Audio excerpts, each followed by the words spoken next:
So this week, Goldman Sachs put out an article. You probably saw it. That said that Phoenix is one of the four markets that they expect to collapse real estate wise by 25% this year in 2023.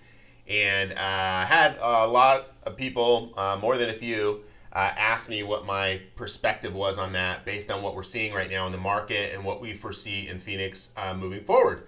Hey, I would love to have a crystal ball like Goldman Sachs. Let me start with that. Where they got their information, I don't know. But realistically, the stuff that we're seeing and how we're trending is a little bit different.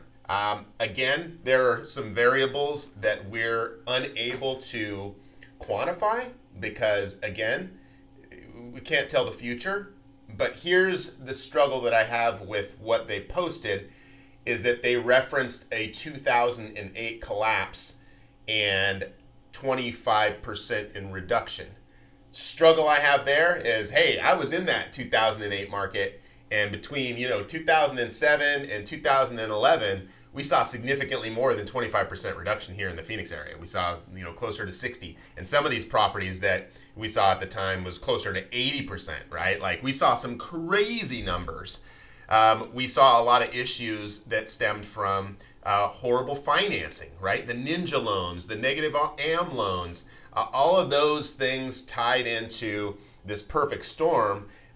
We didn't have the jobs that we have coming to Phoenix right now, right? The industry that's coming to Phoenix. We don't have the shortage of housing, right? Back then, there was a surplus of housing.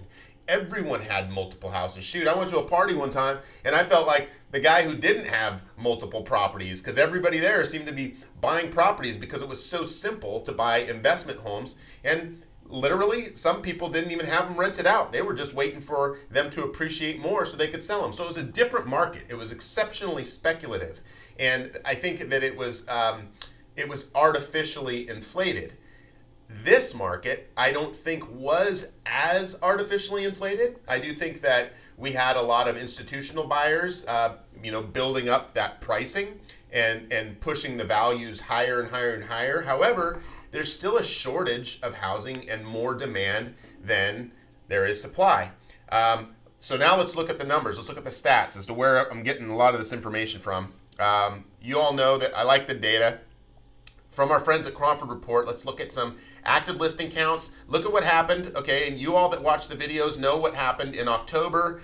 Now, a lot of people took their homes off the market. A lot of sellers, a lot of homeowners realized that, hey, where are they going to go with interest rates going from 3% at the beginning of last year to 6% plus? October, they were like 7.5%, right? So where are those sellers going to go to be able to find something that's comparable? Their payment is going to be through the roof unless they're paying cash, right? So what are they going to do? Now, getting back to active listing counts, like look at this here.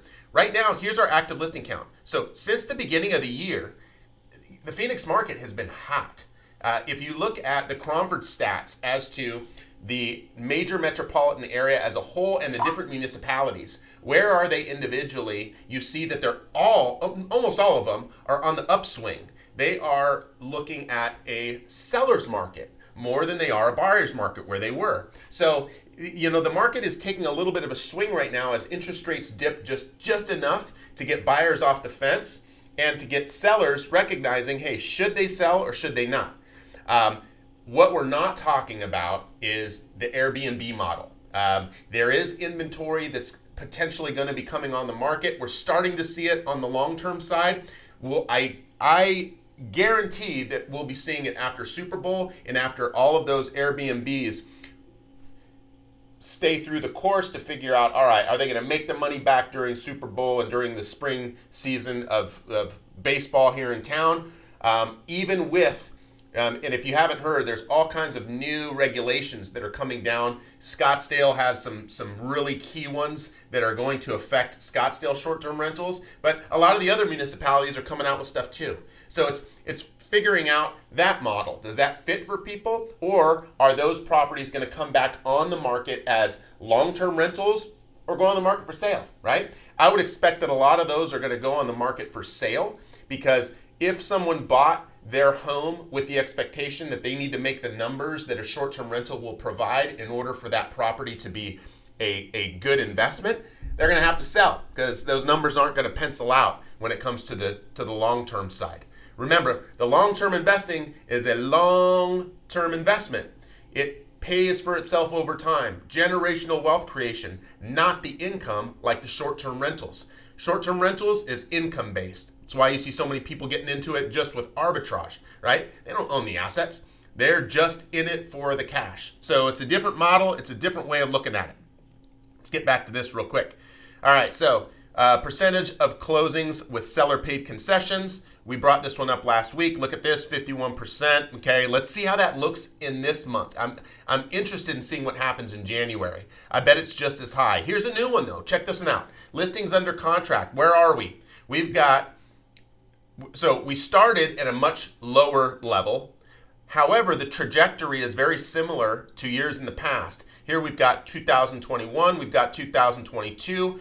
We're shooting up on this trajectory. Is that seasonality? Probably, but it's also showing that there's still demand in this market, right? It still shows that people are buying homes and it's spiking compared to where we were. Holy moly, look at the doldrums at the end of last year. This was, let me tell you, last quarter was brutal. And this shows it, you know? Anybody who tells you that last quarter was not brutal who's in real estate, let me tell you, they were doing something different because for the rest of us, yeah, it was a different market. Okay, contract ratios. We do see a little bit of an uptick here in contract ratios. That's going to be interesting. But here, let me add another one here. I want to show you something new as well. Let me get down here. Oh, listing success rate by calendar month. What is up? I like this graph. This shows kind of the seasonality of what's happening. When are we getting contracts? When are we not? This talks about the dips, the ups, the downs, the bing, bing, bing, bing, all the way. Okay, so but check this out. The big drop. This got down in December, right? What is this? Listing success down to 63%. Ooh, so 1 in 3 homes wasn't going to sell. Now it's going back up. Where is that going to land? It's going to be interesting. So let's see what happens here over the next couple of weeks. January's numbers, I think, are going to be really telling as to figuring out, hey, what is that market going to do? Okay, back to the initial question. Goldman Sachs. Do I think that we're going to have a 25% reduction? 2008 numbers. 2008 numbers, not even close because we were closer to 60%. So that doesn't make any sense. 25% though, we're halfway there. I mean, most of the valley was 10 to 12% for the last 6 months. So are they factoring that in? I don't know. I didn't read the article thoroughly enough to understand if that's where they were coming from. I don't think so. I think that they expect that we're going to see 25% reduction this year. That's a big swing.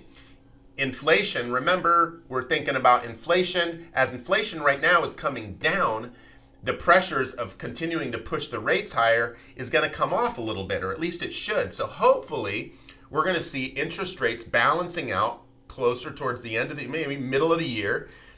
But at least right now we're seeing downward pressures, it seems a little bit from these interest rates, or at least, from where I'm sitting, I can see that rates seem to be coming down at least a little bit, giving buyers more confidence to get back in the market, get off the fence, knowing that prices aren't just going to drop overnight and they still need a place to live.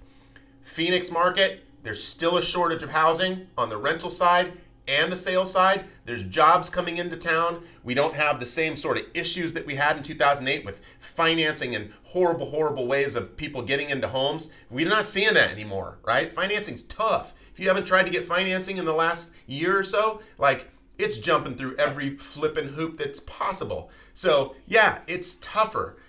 I don't see us going the direction of 2008, not even close. Are we going to see a little bit of a tick? Yeah, we already have, right? But it's already looking better right now than it was 30 days ago. And for that, I think that we're in a much better place than that article would have us think. Cool. I hope this was super helpful. If you have feedback, You want to post anything about it, please do. Like, I'd love to hear your response to this. If you have ideas as to what you think the market's doing based on where you're sitting, again, this is my perspective sitting in this space, but I know a lot of you have very good ideas for where the market's headed based on maybe your jobs, what you're seeing in your local area. I know a lot of people in the Bay Area, a lot of you clients are talking about, yeah, things are sitting, they're stalled. Hey, your market may be different, but Phoenix, let me tell you, it doesn't look like that anymore. Cool. Thanks for watching. I appreciate you. If you haven't subscribed, please do. We put these videos out weekly. I want to make sure that everyone is kept in the loop. Helpful information to make sure that we're all making the best decisions in real estate. Appreciate you.